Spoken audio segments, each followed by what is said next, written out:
All right, good morning, everybody. My name is Tanara, and this is Trends, Blind Spots, and Privilege. So I hope you're in the right place. If you're not, hang out anyway. And I tend to do my best to get you guys out of these a few minutes early so that if you need to run someplace else, you're not the person getting up from the front row running out in the middle of the talk. Cool? All right, let's dive in. A little about me and why this talk in particular is important to me. I'm going to take you guys on a little bit of a journey that I've been on the last year or so. This is my third year presenting Fjord Trends here at South by Southwest.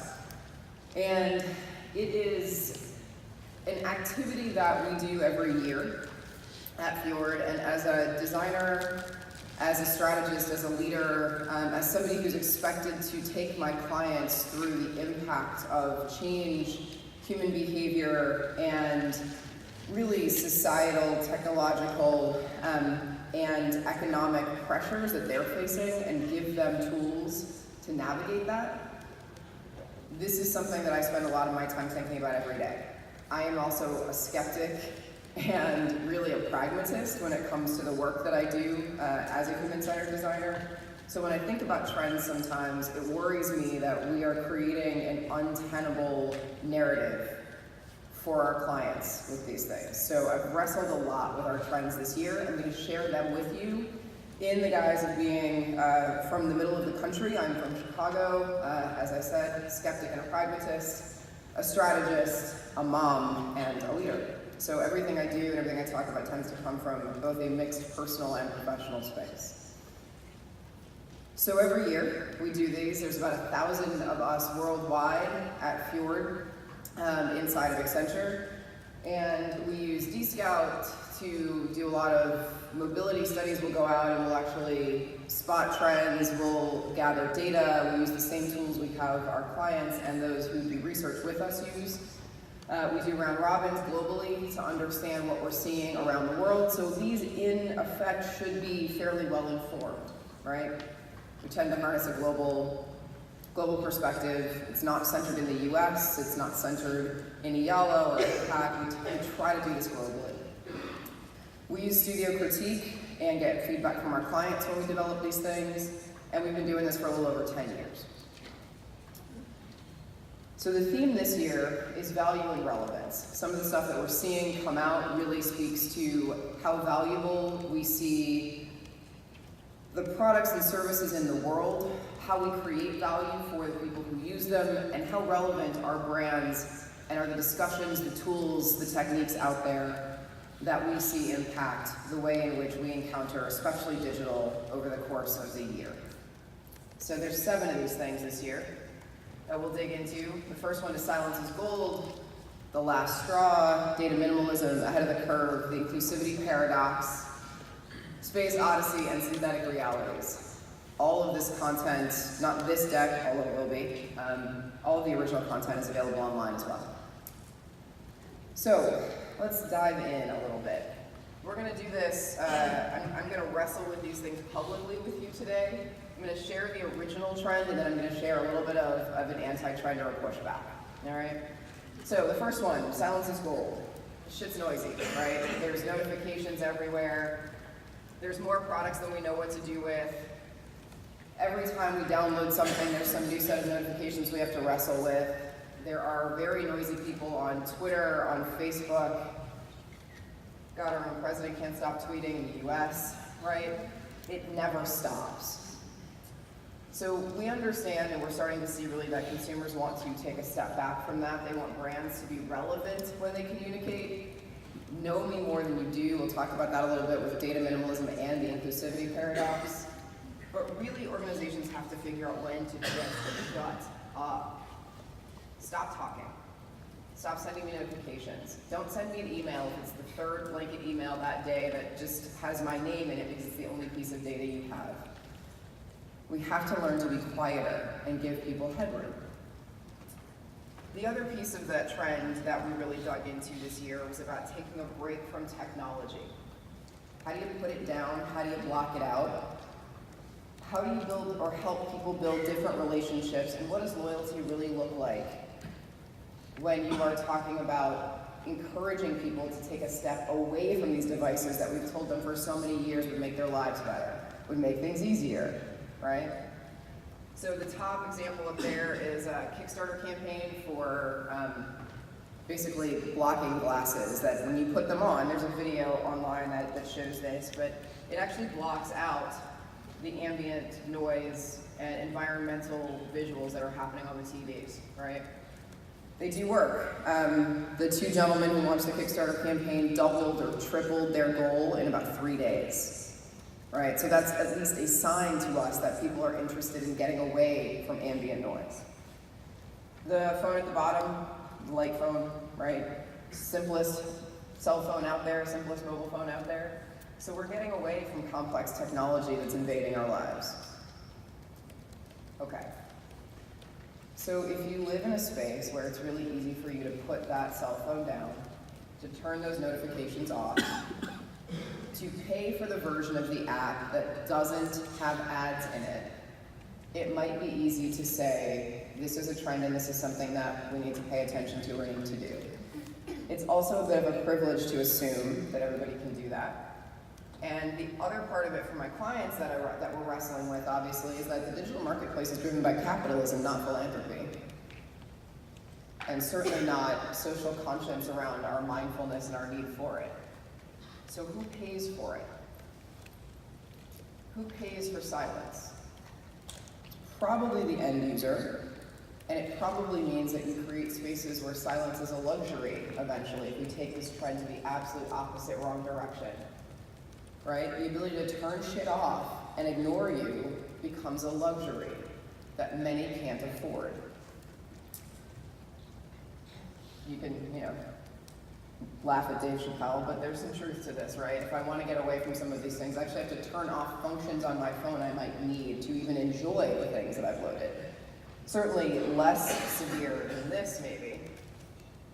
But one of the other things about silence is gold as a trend, when we talk about mindfulness, I want us to remember the other side of the conversation, that access to mobile devices, even as annoying as they are, and even as much as Facebook and Twitter and things like that have become a bit of an echo chamber, have actually given rise to voices that were not heard before, and access to people who have been completely disenfranchised.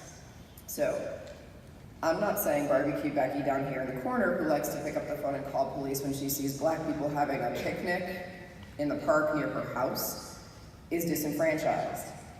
However, in situations like that, access to a way to communicate, a way to get your voice out there, a way to express concern is something that I don't want us to lose sight of when we talk about turning all these things off. Yes, get away from Facebook, take a break, it's totally fine, but let's not over-engineer the solution, which is what trends sometimes lead us to do. We spot something, we say, it's becoming real, everybody wants a break, turn off all notifications, we don't need that. The most extreme cases, the one in the upper corner, is the scene after Philando Castile was shot to death in his car by police in Minnesota. The only record we have of that, besides the police dash cams, is his girlfriend's record of the entire incident on her cell phone that then got posted to Facebook. So the extreme options here, right? And I'm being a bit extremist, I recognize. But when we talk about these trends, I want us to understand that they tend to be for the privileged few up front and not for the masses. And I encourage us to be careful about how we internalize them and how much we silence when we think about these things. All right, the last straw. So the last straw started out about straws, obviously, right?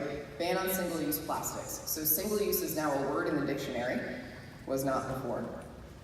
The last few years obviously have shown us that sustainability is becoming more and more important in our society. So we're recommending really that our clients here consider both the source of their goods, their supply chain, and the resulting impact from that supply chain and from that good that they put out into the world. Think about it from cradle to grave and really understand what happens to it and take responsibility for it if you can, as you're creating it, not once it's already in the world, right? So thinking about the economy, new models of partnerships, new ways of sourcing goods is showing up everywhere. So the top picture is the Ellen MacArthur Foundation, companies coming together to create a circular economy and really trying to think about how they create less waste, especially in fashion. That's where it started in a big sense with the Ellen MacArthur Foundation, but it is branching out into other things. Fashion, all by itself, is responsible for 8% of global waste. Part of that is because we live very much in a fast fashion and disposable economy. And it's a lot harder to leave the world better when it's easy to buy that $5 or $6 t-shirt and throw it away when you're done. It ends up in a landfill, and it costs gallons and gallons and gallons of water to make it. Some of the cool things that people are doing to actually combat this in the world, right? So that's Adidas at the top, and Adidas is actually committed very significantly to remove plastics from all of their shoes in the coming years. And the bottom one, more so for me, represents something that we're seeing that nods toward maybe potential long-term sustainability, which is IKEA's shop that actually helps you upcycle and repair your furniture or goods that you purchased from them, right? So taking responsibility for extending the life of that thing.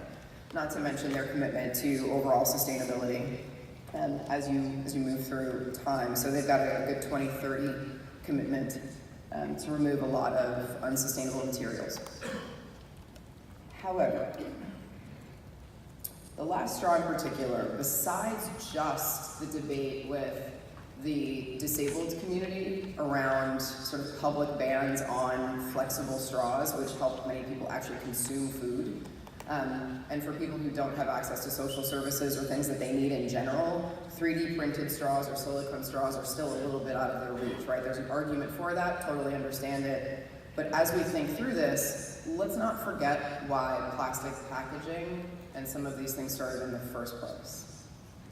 So we're gonna push really hard to remove single-use plastics. We're gonna try to engineer, even with some of our clients, really, really harmful chemicals and harmful materials out of their supply chain. But you have places where healthy food deserts still exist.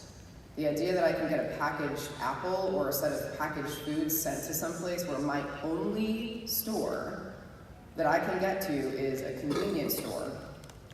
Shelf-stable packaging actually matters to people who can't afford to go to the green market, can't afford to go to zero-waste stores and pay a little bit or a lot more for things like open spices that I just buy enough of, or the fruit or farmer's market in places where you don't have those things.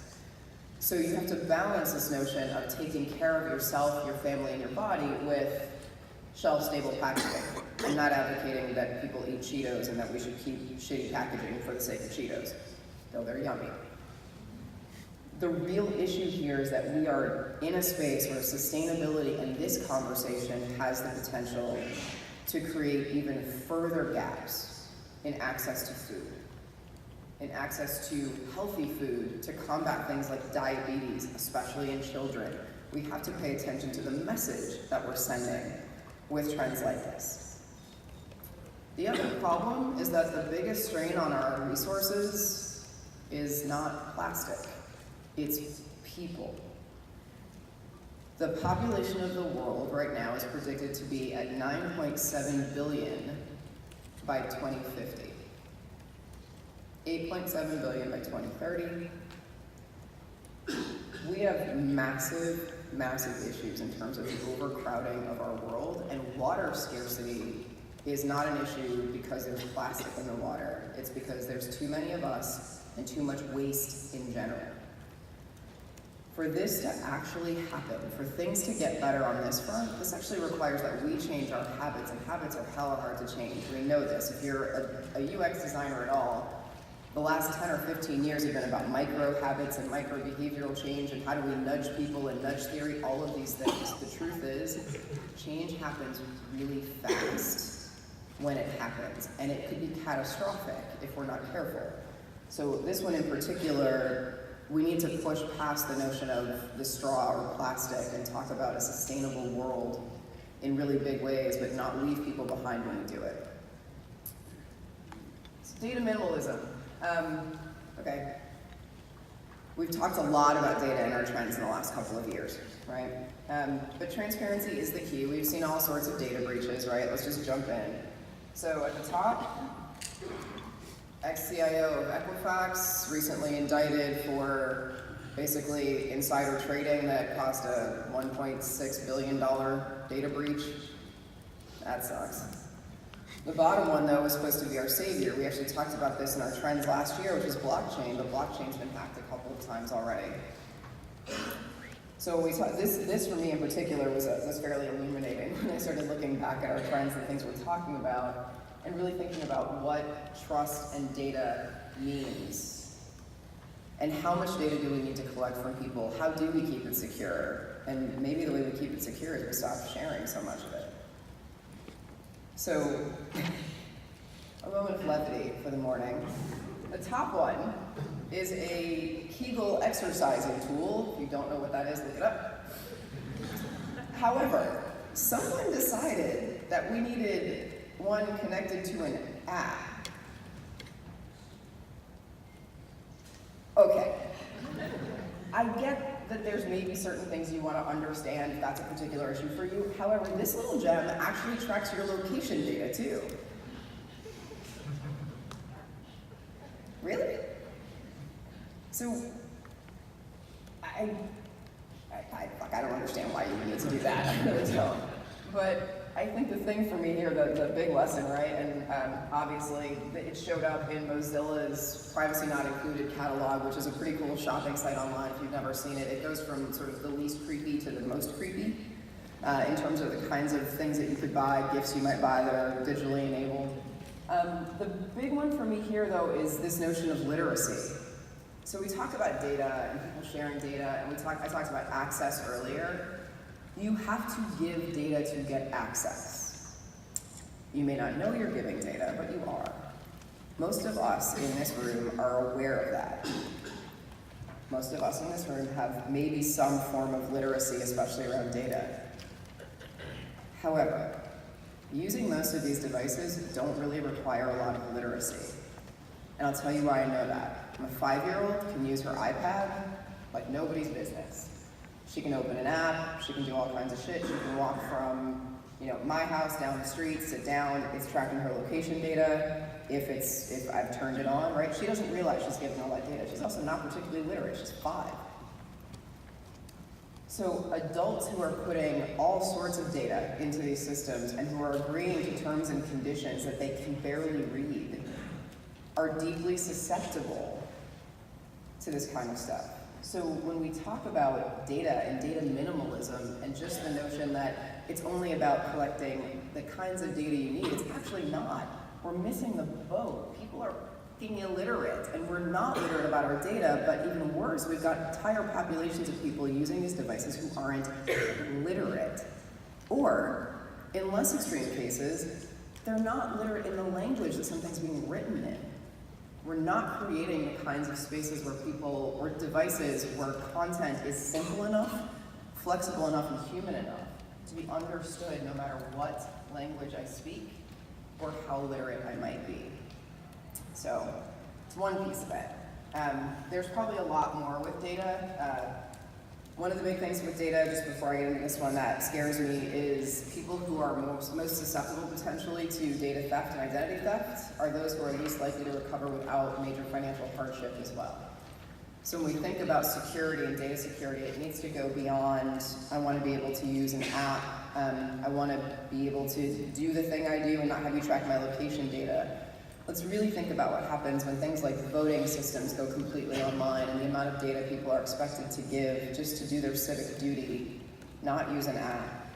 And what happens to that data if there is a breach or when they don't understand what they're committing to. So if we go beyond the simple examples of apps into the ways in which cities are starting to create infrastructure that is fully data-driven, what do we give up and how do we help those who are less literate actually participate in that system securely? So, cities and infrastructure, ahead of the curve. So this year's trend around ahead of the curve, you guys have probably seen these all over town.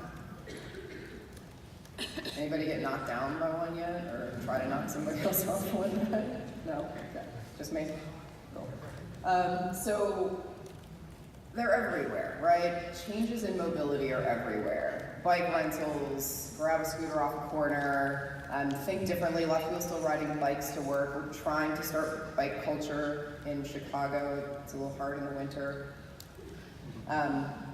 But ultimately, individual transport really is changing. The modes of transportation are changing, how shareable and flexible, et cetera. That is, it's not really a shock, I don't think, to people that this is happening.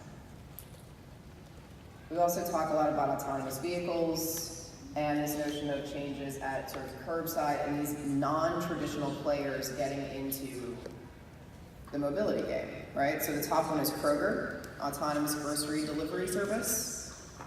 That's running for a bit here. Sure, autonomous vehicles are great. There's a lot of questions about whether or not city infrastructure is ready for them, and we'll talk about that in a second.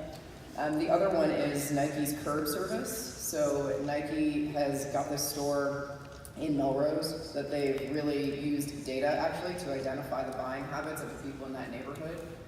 And so they rotate their stock based on the buying habits of those folks specifically. And if you're part of the Nike Plus group, you can actually just request curb service. So if you buy your shoes online, they'll run your shoes out to you so that you don't have to park in the middle of LA. It's cool. These are, I don't think, unexpected trends that we're seeing, but they have pretty significant barriers and consequences when we talk about where we are investing infrastructure dollars.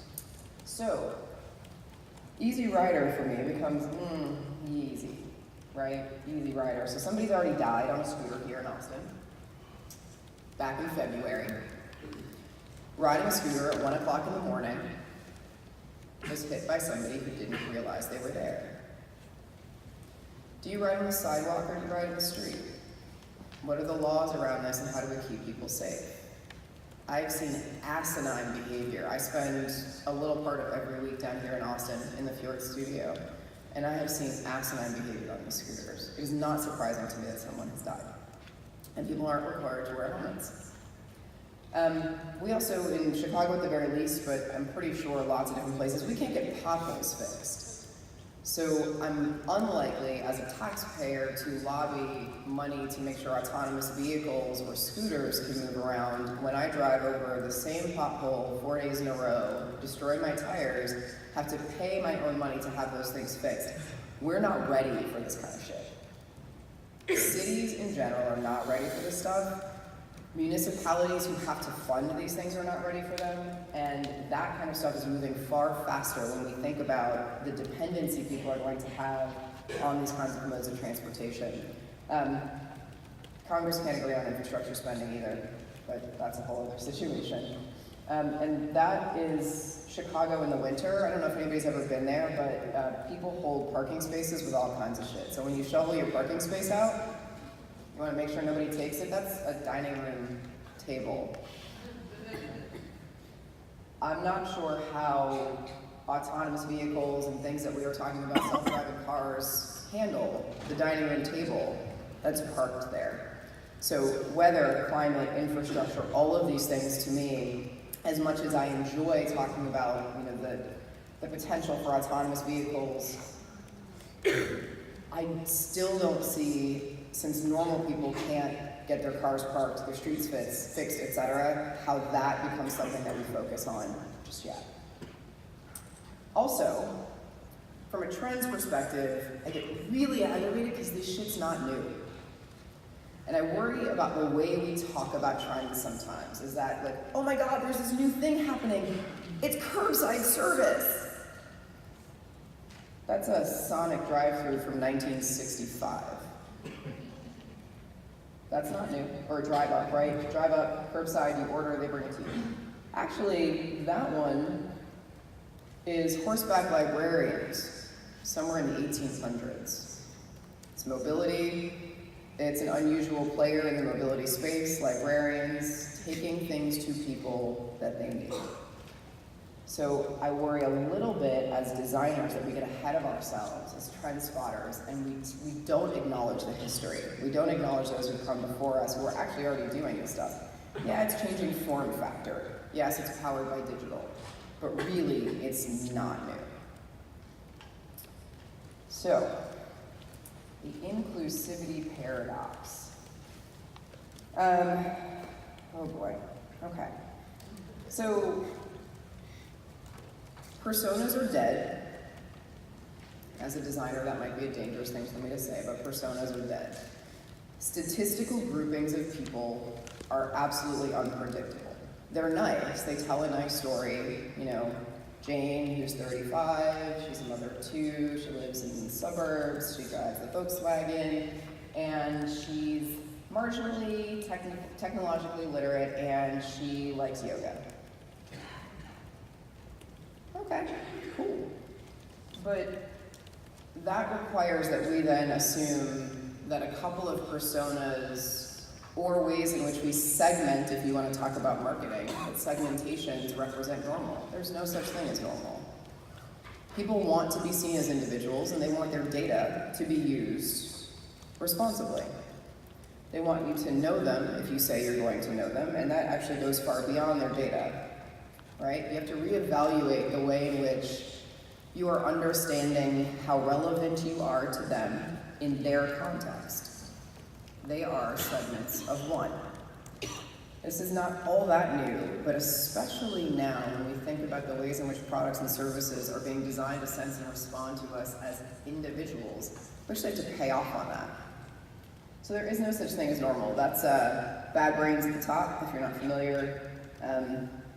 1979-ish origin of a reggae punk band that was really all about positive mindset, right? Very different than, say, Bob Marley, who was kind of a contemporary in terms of music, different thought process, but that probably would not have shown up in my playlist had somebody just gone by my demographics, right? Not by my behavior, not by my interests, not by all those other things that come with me as a human being.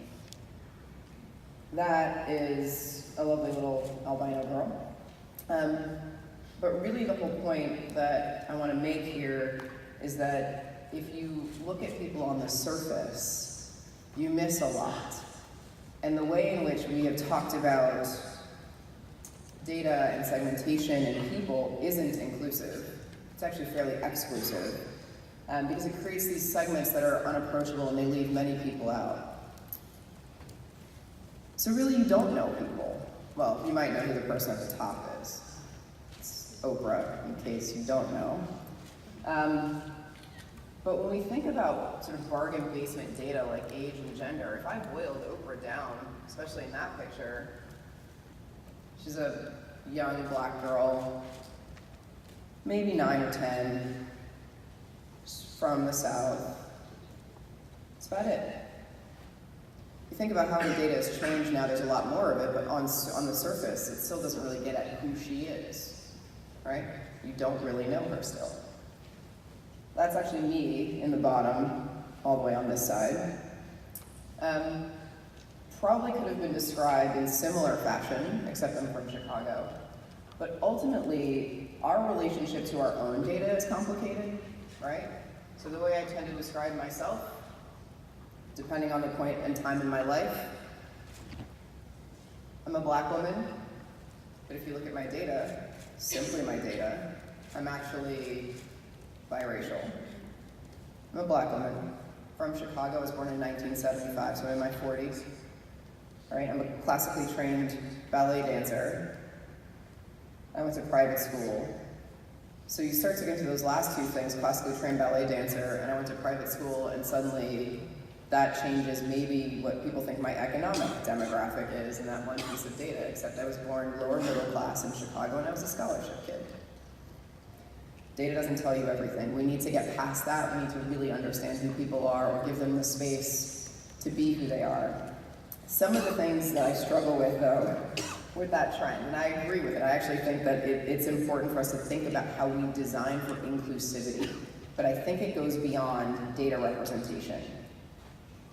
We presume participation. So when we talk about things from a data perspective, from the way in which services like Netflix or Apple or others know us, Amazon, right? We are presuming participation and access. There's still a lot of people who don't actually have access to these tools that we're talking about, or these systems we're talking about, where we are starting to understand or design for inclusivity. If I'm off the grid, I'm not participating in your system. Does that mean that when I do join, I'm not a member? Am I a member of society? How are we thinking about how these things apply beyond digital and beyond data collection? I'm not sure we always are. Also, if we're all so deeply connected, why is the internet still so white? It's so white. It is really, really meant for people who live in very specific mainstream spaces, especially urban city centers.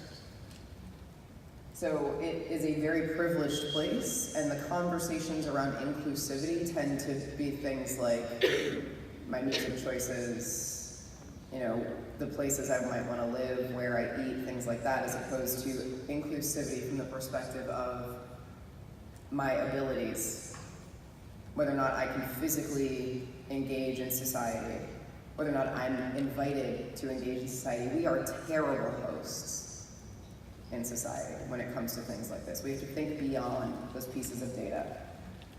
As a designer, this is a particularly difficult one for me on the inclusivity side because I really right now occupy a space of neutered advocacy. Oh shit, that's a big term. What does she mean? I work for Accenture. My clients, the people I'm designing for, are actually not, as much as I want them to be every single day, they are not that end user. They're my client. It's their business interest.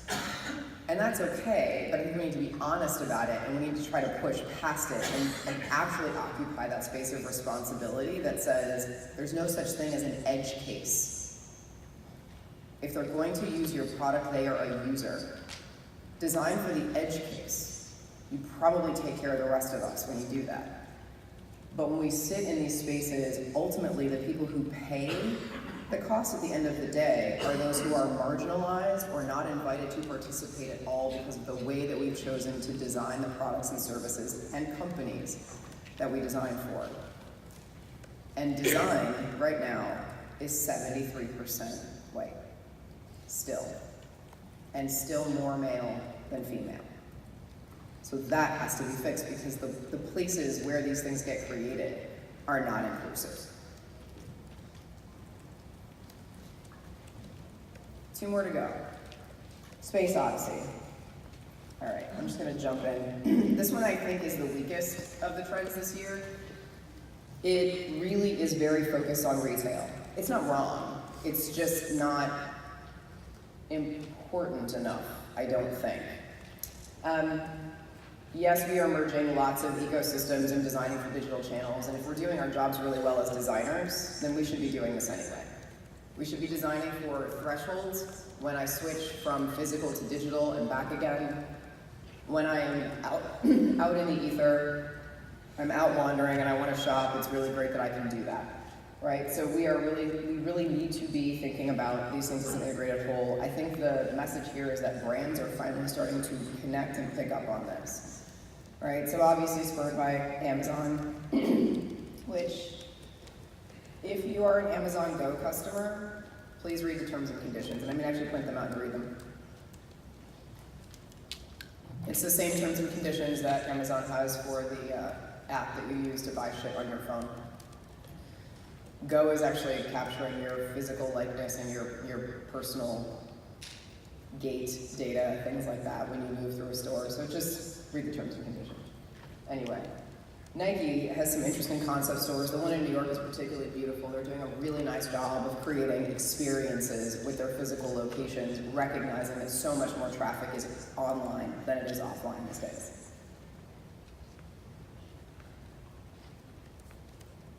We have forgotten about the rest of the world when we talk about spaces. We spend a lot of time talking about how our office spaces are changing and how work is changing and WeWork is doing amazing things. and they are. These spaces are beautiful. It's great to be able to go work as an independent contractor, as a designer, as an architect, as an accountant in a really lovely office that considers your needs, that is digitally enabled, that helps you collaborate with your colleagues. We have teachers who are still using GoFundMe to buy school supplies and fix their classrooms. Is digital helping them? Are we talking about the right kinds of spaces when we talk about space transformation, the impact of space on the work that we do, the ways in which we work? I don't think so. The picture in the upper left corner, or upper something corner, depending on where you are, yeah, is a picture of the corner of 75th and Stewart in Chicago. A friend of mine runs an organization called Mothers Against Senseless Killings. That is a neighborhood grocery store that supports probably a 5 or 6 block radius because it's the only store that's there. That neighborhood will never see a well-designed community center. It will not see the intervention of its schools to become better, healthier places. In fact, many of them have been closed, to the extent that the opposite corner of that is becoming a container school for kids who are going to be homeschooled by people who live in the neighborhood. So, yes, please, let's talk about spaces, but let's talk about the right ones. And let's not talk about the ones that are funded by millions or billions of dollars of revenue every year. Because these are the places that we're leaving behind. There was a startup called Bodega that was really hoping that it could remove the need for neighborhood bodegas. So I used to live in New York. There was a really great bodega at the corner, and I didn't go to the bodega to get milk and like a box of crackers. I mean, yeah, I did. But I went to talk to the guys who ran it about what was going on in the neighborhood. They used to watch out for people's houses. They knew what was going on in the neighborhood, and they're still there. But when we talk about replacing digital, or these community spaces with digitally driven grocery stores, or Amazon Goes on every corner, beacon-driven retail outlets, sometimes the goal really is to actually remove these kinds of spaces from our neighborhoods. These are the third spaces. That up there is a defunct mall. I'm not advocating for malls, but malls actually were an economy that anchored lots of small communities. It gave people jobs. It gave kids after-school jobs, and it taught them responsibility. We've lost that because these places are closing. There's a price we're paying for some of these trends that we are advocating for, that we're seeing out there. So the balance of this is really, really fucking important. We can't forget that it's romantic to be able to buy a pair of shoes in a really cool Nike store that's got a great installation, and I have this fantastic online experience too, but these places are dying because of it, or are being challenged openly because of it. And that's hubris, and I worry about that. All right, let's have a little fun. This is not an Obama versus Trump moment, I promise. I have enough of those in my head every day. The top one is actually Jordan Peele, and you should watch the video, it's very funny, but basically he gave an entire speech and then overlaid Obama's face and voice over him, and it looked just like him. Looks just like Obama, sounds just like Obama. Take a look at it. It's actually really disturbing that is something we have the power to do, that anybody's likeness can be taken and utilized. So we do need to ask ourselves, what is the power of these? Where do we draw the line with authenticity? And I do think this is a trend worth talking about for a couple of minutes. The bottom really is just a shot at Trump. We have him pumped. So when we think about the kinds of things we can create with this and the responsibility we have when we use these, especially when we talk with clients who really, really want AR, VR, and they don't quite understand why. They just think it's really cool that somebody can put on glasses and experience their brand in a whole different way. Doing these things in a place where we are utilizing the tool for what it's for, right? So there really are ways that we can use AR especially, probably more than VR, but really AR and VR to create safer spaces to learn in. We can create a space where people are able to pick up skills, learn things that might otherwise be dangerous. We've done this with some oil and gas clients and mining clients and things like that, right? Where insurance costs and putting somebody who's untrained in a space is actually dangerous. I'm not sure a barista is really all that dangerous, but I do think it's interesting that they're trying to use AR, VR to change how you train people in restaurant industry. Big questions here, are they immersive enough and will the skills really transfer? Not really sure. Here's where I struggle a little bit with the conversation around AR, VR. So there's a lot of fake shit out there. This isn't new. This stuff's been fake for years, right? We've got reality TV that is not reality. I mean, reality has been stretched for so many years. I mean, what, Survivor's been on TV for 22 years? Or something like 22 years. Why? What are we doing? So it's really easy to become YouTube famous. We live in fake realities. We live in synthetic realities all the time. So it's really important for us to push on something that feels like it is a fun trend. I'm not sure it's really a trend. I think AR, VR is interesting. I think there are cool things we can do with it. I think the irony, and this is just me having some fun, so the top picture, there's this weird-ass show that came out this year called Masked Singer. Anybody know who T-Pain is? Hands? Show of hands? A couple people? Okay. So T-Pain was lambasted early in his career for using auto-tune, being like the auto-tune king. This fool goes on this show, the first season, a fake show, it is, it's fairly rigged, but a fake show to prove he wasn't fake so he could really sing under a mask instead of just singing. It's an excuse. Some of this stuff feels like an excuse to not actually confront reality and do things responsibly. So my reality we really live in is through. We just gotta get through it. We've gotta start dismantling it and appreciating the real things that are out there. So, trends are a framework. They are not an answer. So I hope you weren't looking for some glorious answer today. They're a framework, right? And frameworks are useful, most of them are wrong. But they do help us understand emergent behavior. What I ask of all of us as we trend spot and as we think about these things is that we don't use them as an excuse to not think about the potential other side of the coin. Where are we not seeing this take root and why? Are we really clear about the context in which these things are true or might be true and recognize that they are one of many possible realities? And that when we talk about them, when we use them with clients, when we Google the 5 or 6 trends reports, think critically, challenge yourself, think out loud. Don't be afraid to challenge the trend, right? We invest in these heavily every single year, and there's a lot of goodness in them. But I don't think I would be responsible if I didn't really push at the edges of them, because in large part, given the fact that they probably impact 20% of the population, they're still bullshit. They're good bullshit. They're great fertilizer for other things, but don't use them for more than what they're meant to be, which is a framework to challenge where we're going and why we're going there. That's it. Thanks for coming.